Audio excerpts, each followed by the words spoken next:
So, hello everyone. Today I'm going to do an unboxing of Nemo's War by Victory Point Games. This is the Kickstarter of the second edition, I guess, reprint actually. I got it together with the expansion pack number 1 and the cloth bundle, which I also already unboxed, so you can watch that video.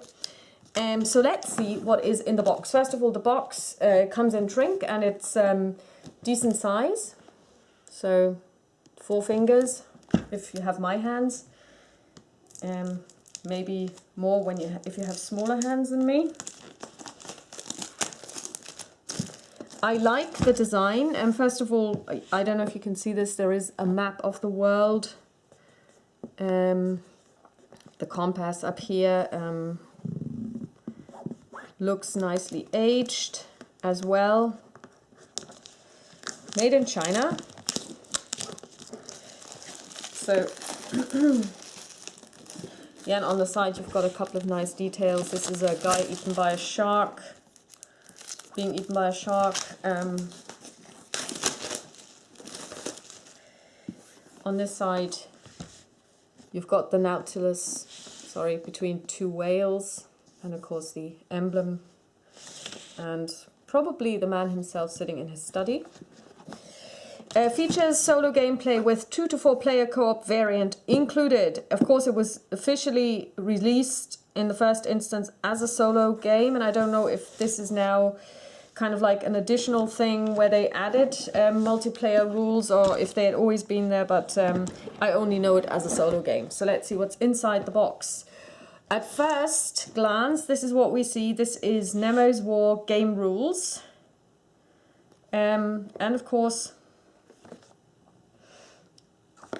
new game smell. It's multicolor, 4 color. Nice pictures. And it clocks in at 31 pages, including the semi-competitive and the fully cooperative gameplay variant and optional rules. Nicely done also with the side here where you can where they pick out certain information. Epilogues, which are stuff that you will read depending on your level of victory, defeat, failure, inconsequential success and triumph, and depending on which of the types of narration you chose. So there is war, there is science, exploration, and I believe was it anti-imperialism. So these ones, and really nice pictures as well, nice drawings, rule clarifications as well, very nice. Put them to one side, and here we've got the counters. Normal thickness for a war game. Very nice, so if you punch them out you won't end up with important information missing on this one. Let's look at the back. Yeah, very nice.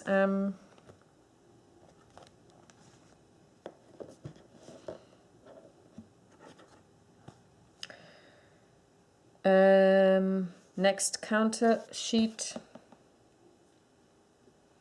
Also looking good. So this is counter sheet 1, 2, and 3.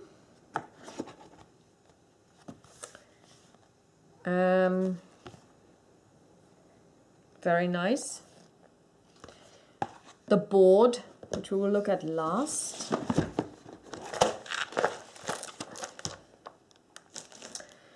Here we've got the cards. This is the Nautilus.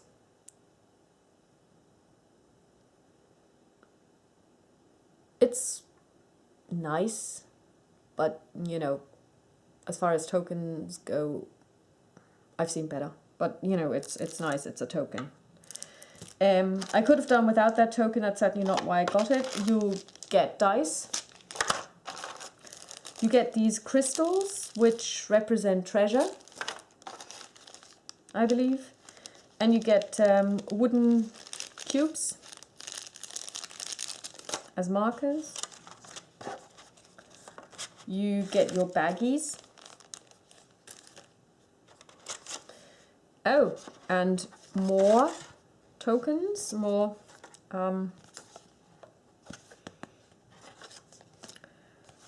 stuff to punch out.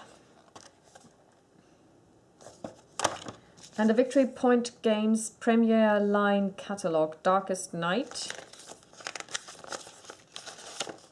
Renegade, Chariots of Rome, Thunder in the East, Twilight of the Gods, Age of Revelation. And the big Darkest Night, 2nd edition. Oh, they've got inserts. That's brilliant. That's really nice.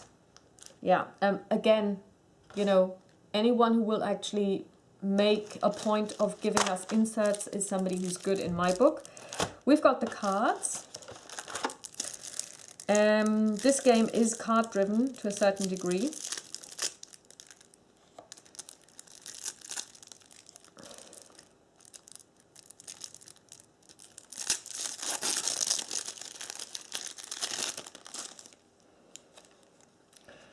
Co-op roll.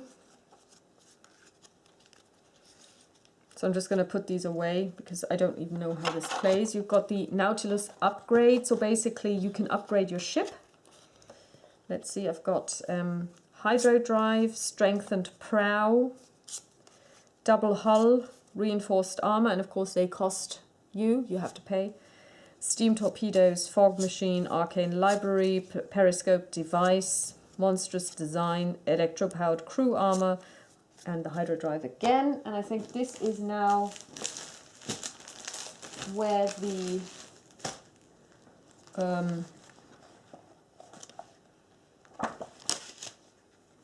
expansion pack comes in, because I think this is something that you can use to upgrade your Nautilus even more.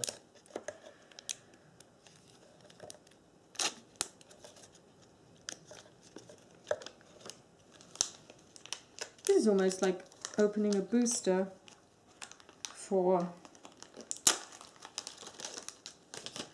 the Middle-earth CCG. Adventurers League, Nemo Prism binoculars. They're the same quality. Are they the same size though? Yes, they are. Clockwork Cipher. They smell. Crystalline sensors. Electric horns. Electrocoil bolts. Guilds deck.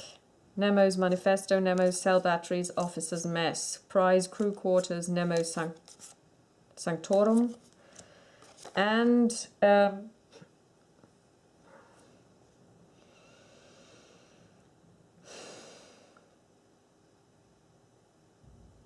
okay, and it tells you how to use this pack, so I'm gonna put this aside and keep it. So these are the cards for the Nautilus. And then we've got adventures. Basically, these are the cards that you draw from. You build a draw deck. And I think you also need to seed it somehow. And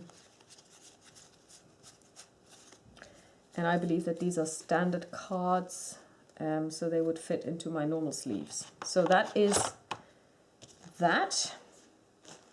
Now let's take a look at the board. And you saw the cloth board. And here we have the actual real board, well, real, the other one is an Unreal, and it is beautiful.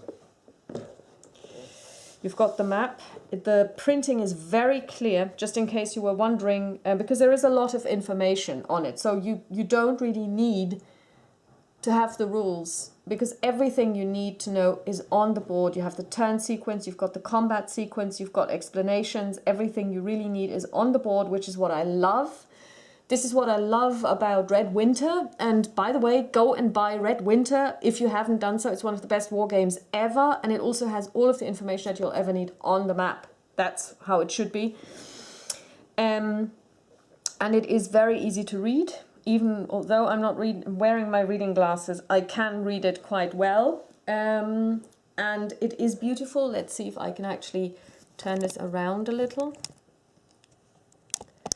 And you can see down here, this is basically your ocean. This is the world, and these are the oceans that there are: North Atlantic, European Seas, Indian Ocean, Cape of Good Hope, South Atlantic, Cape Horn, Eastern Pacific, and so on and so forth. And here you've got the map of the world on it, and these ones are superimposed. And your tracks up here that track Nemo, the crew, and the hull. So basically they track how healthy Nemo is and how stable, or if he's just gone off the deep end. The crew, how healthy they are, and hull, also how healthy the ship is. And over here, I'm just going to close this part. This is more the bookkeeping side, I would like to call it. You've got your turn sequence here, what to do on a standard turn, what to do on a lull turn. Just going to adjust the camera. So standard turn, lull turn, combat sequence. Also here the scoring table, because depending on your motive, sinking different types of ships or finding treasure count differently. So if your motive is war, if you sink warships, you get +2. If your motive is explore, you even get -1. So actually you don't want to sink them, because that's not what you want to do. You don't want to kill people. Even you don't want to kill soldiers either. You know, you are pacifist more or less. But then of course treasure counts a little more when you're exploring.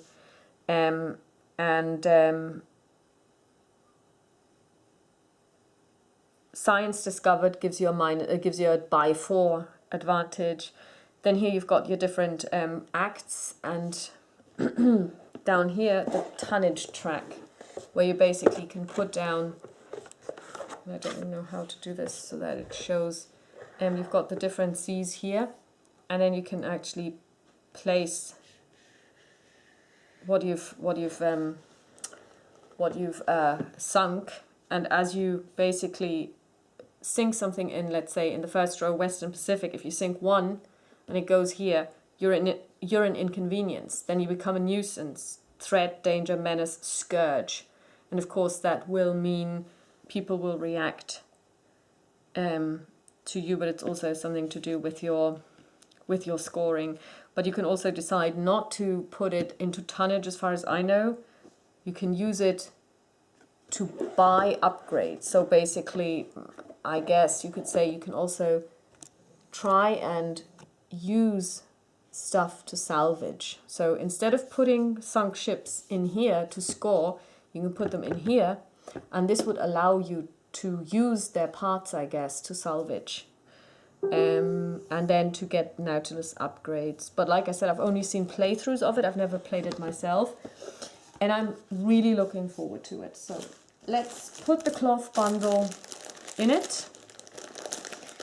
Like I said, the map is, I never bought it because of the map. I bought it because I wanted the baggies. And I'm not going to make any fuss about the bundle. I mean, somebody said, yeah, they're going to complain, yada, yada, yada, about the quality. Yeah, I guess if you were going to use it for something, if it's important to you, you should complain, because it is not serviceable. But I'm just going to be content with what I've got. It was $10, which $10 US actually, which is nothing, because the dollar has completely tanked.